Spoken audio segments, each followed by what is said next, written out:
Jaz bi tudi rad najprej povedal, da si nisem nikoli predstavljal, da bom moral na tiskovno konferenco na Trg Republike plezati čez ograjo ali pa iskati poti skozi pasažo Maxi Marketa, tako da to bo ena od prvih stvari, ki jo bomo po 24. aprilu spremenili.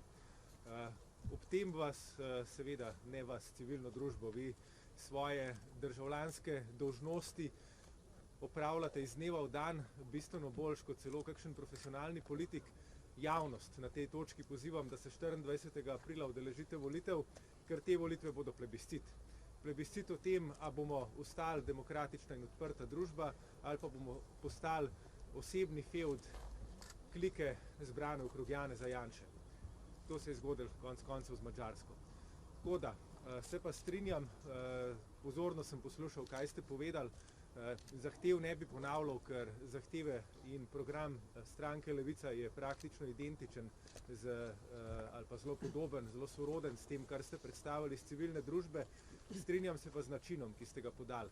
Se pravi, po 24. aprilu, če bo šlo seveda vse v redu, je treba najprej poskrbeti za odpravo posledic, škodljivih posledic te vlade, potem pa je treba upreti vse sile v socialno in ekološko transformacijo, da bo Slovenija leta 2030 družba, kakršno si civilna družba v tej državi želi in je tudi danes, mislim, da zelo koherentno svojo vizijo predstavlja.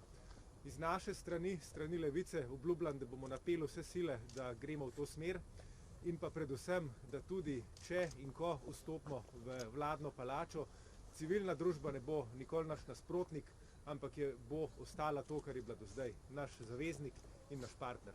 Hvala lepa.